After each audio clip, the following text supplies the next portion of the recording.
What is funny is, I started this writing journey seriously a couple of years back in the middle of the pandemic. And like everyone that starts writing, I wrote a couple of doozies, trunk books, I later learned they're Hmm. called, that will never see the light of day. And so one of those was my first NaNoWriMo, and another one of them was the first book about the Sunborn family. And so I had this idea that, you know, there might be this group of people who ran a kingdom who used to have an empire, and in the middle of the night this young boy gets woken up by his father and his father's guards and torn from his bed because they're in the middle of a coup and one of their generals is taking over the country. And so I wrote that whole book, and it was horrible. Yeah. It was really bad. So I wrote that whole book. I printed it off. I started editing, and I went, "Oof, this is really bad." But the one character that I loved was that character's grandfather, Dre Sunborn, and so I decided to write about him and his Dragon Legion. And I found that I was really writing about um, kind of the, let's say, a Gaelic inspired Gallic group of people who were heavily influenced by the Romans and the Britons and tribes of that ilk in that era. Yeah. Nice. That's cool. Yeah, I love the I love that I feel like the I don't know if you have any actual dragons in the book or not, but I do like the dragon imagery because I feel like a lot of people got away from that for quite a while because of I don't know, maybe like Aragon came out and everyone was doing dragons or something. But I'm glad to be seeing that more. Just even the imagery of it in general is cool to see. Well, now this was the strange part about writing a fantasy novel about the Dragon Legion. Like famously, England had a Dragon Legion, and it was used to quell rebellions. Let's say Hmm. kindly. Yeah. Um, In a nice way. yeah, let's. And then there's the Pendragon of the Welsh, and so the iconography, and of course the Asian inspired iconography of the dragons. Yeah. But it was a symbol of power. It was a symbol of warfare, and so I that's what I gravitated towards. And in my mind, I could see, and it's explained later at the end of the book, that this pennant would inspire fear. Yeah. It wasn't that there are dragons, it was that these men were as brave as ferocious as dragons, and that's why I picked the symbology or the iconography of it. Yeah. Yeah, that's cool. I love that you've clearly done your research about it and you know what it meant and what it means to the story, and I really like that. That's cool. So how did you give us a little bit of your background of like had you written a lot before? What made you eventually decide, okay, I'm going to actually pursue this? Like kind of maybe give us that background. Sure, sure, yeah. So it's I think like many um let's call myself middle-aged men, Hmm. I had a long journey towards writing to kind of finally pull the trigger. And so I remember I was talking to Nicholas Fuller the other day. I remember distinctly writing stories in elementary school. And so, like, I wrote this story about an orc who finds the One Ring, in some magma in Hmm. Mordor after the ring is thrown into Mount Doom. And then, little snippets of writing stories and creative writing. And then in high school, a friend of mine, Jason, um, got, I would say, moderately serious about writing and started writing books. Started out to write books at least. And I got partway through writing a book about werewolves, and then, like everybody else at that time. And then kind of the interest wasn't there. I was interested in different things and doing different things. And um, it wasn't until the pandemic hit that I sat down, and in talking to my wife, I realized, I really want to write and I want to tell stories. And I wasn't a good writer. And so, that inspiration came from listening to other people and watching other people's writing journeys on self publishing shows and listening to authors like Mark Greaney and um, creatives like Stephen Pressfield. And I just sat down and started writing. And so the first book that I started writing in the pandemic turned out to really be about Indiana Jones, which was ironic. Like Hmm. he was in Egypt and he was a spy, and there was a Right. little sidekick character, a little boy that tipped him off, and it Yeah. was pretty bad. So Hmm. I stopped writing that, and and then I started exploring this idea of how do you get better at writing and telling stories? Hmm. Because I think that there's distinct differences. Telling stories is a skill set, and writing is a skill set. And you can be good at telling stories, and you can be good at writing, and sometimes you're not good at both. I Hmm. was bad at writing, and so I started practicing. So I just wrote a lot. And then over time, I found a group, of in-person group, a writing group, that I started going to after writing a couple of books and getting some feedback from some friends and family. I went to this group, and they gave me very good feedback on what was missing in my writing. Simple things like when I was writing, I was very sparse on description, setting. I Hmm. was very much action oriented, and I thought that's what made good writing. But it's that combination of things that you find, and people often talk about finding your voice through writing, and it took me years and multiple books and multiple iterations of books to find kind of my groove in this.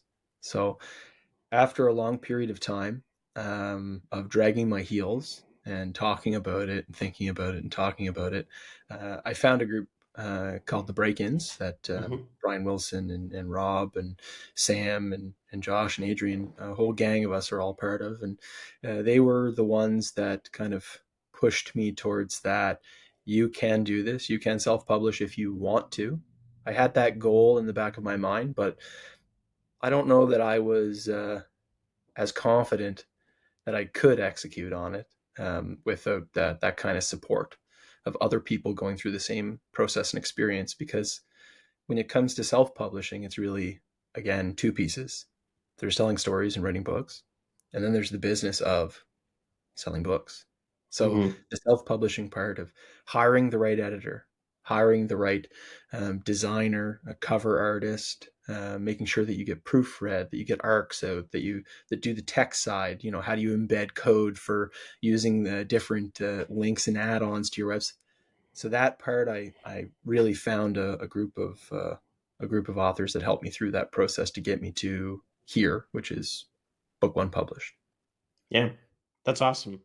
Yeah, there's a lot to unpack there. I really like how you draw the distinction between telling stories and writing, because they are very different. And I similar for me. I remember, so I have one finished manuscript that no one will ever read because it's horrible. And I remember finishing it and having that moment of like, I'm super proud of myself for having finished this. But then going back and same thing, kind of reading through it, starting to edit and being like, nope, this is not good.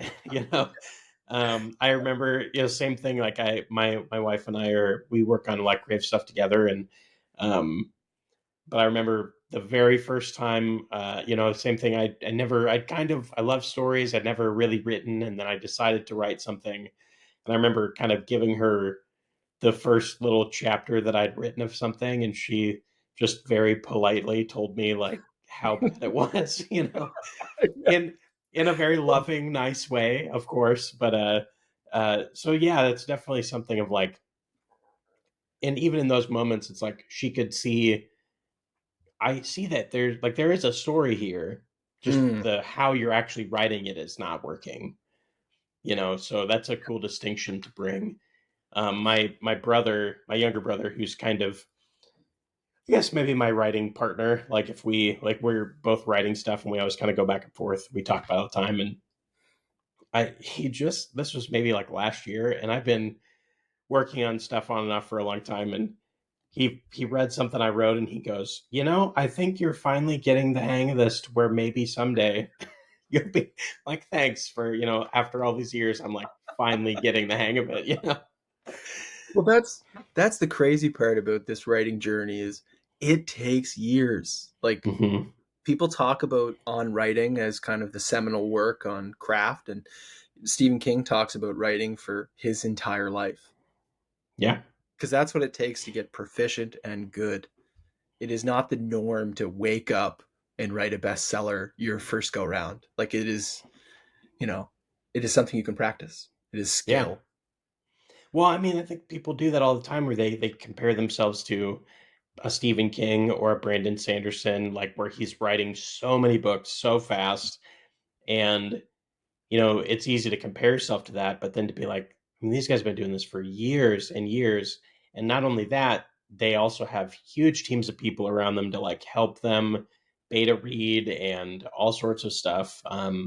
Like uh, Brandon Sanderson has his famous writing group that he's constantly, as he's writing stuff, they're going over it with him. So, Mhm. you got to, people definitely have to learn to give themselves that grace of like, it's okay to take your time and just and learn what you're doing.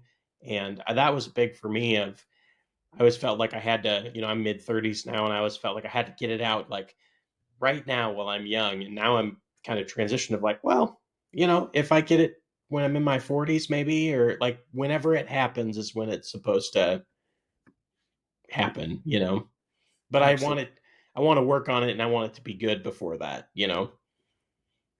Oh yeah. No, 100% on the same journey as you. I've got a friend, Bruce, and he was an editor and a writer throughout his life. And I remember him telling me, you know, this is a process that's going to take you a long time.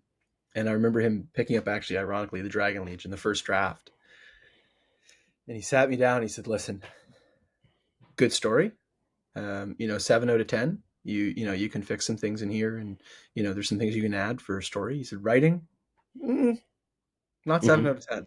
And it's Yeah. those are the things, like those are the lumps you have to take in the journey to making something good. And I had this very strange mental blockage when it came to editing. I just thought, well, why do you have to edit? Like when it comes out, Hmm. it's good. And that's another fallacy that we all kind of fall into when we first start writing. I find it, most of us at least, that you write something, you're like, hey, here it is. But like Hmm. the editing, that's the magic. Like that's the real magic, is going back and cleaning it up and taking another pass and adding little tidbits and little sensory inputs and experiences to the scene or Hmm. chapter that make a big difference. So we're on a boat, maybe it's swaying, maybe it hits a wave, and maybe the characters are swaying, and at the same time as they're swaying, you can see that one of them doesn't belong on a boat, Hmm. right? And that gives you your background, and that's what you can do with editing. That's very powerful, that you can't do with your first draft sometimes, Yeah. which is equally a part of writing. I find that so one of the things I've started to kind of do is I found that I kind of chronically underwrite. So like Mm, I write a chapter and in it, just for numbers, say it ends up being like 2,000 words in this chapter or something. And then I find after I go back and read it that it's like I got myself from point A to point B, but I missed a bunch of stuff that probably should be in there. So one of the things I've been starting to do is like whenever I go after I write something, if I go back, I do like kind of an additive draft. So like I don't take anything away, but I just try to add more, add sentences, add a paragraph here, because I find that I don't add in enough description, or I don't add in enough what's this character feeling. And so I try to do that. This it's not, I don't really want to call it a second draft because I don't like change it, but what can I add to this to tell the same thing but better? I give myself the credit of calling that my second draft because I'm the same. I'll go Hmm. back and it'll be like, well, how did we get to this knife fight? It's like, Right.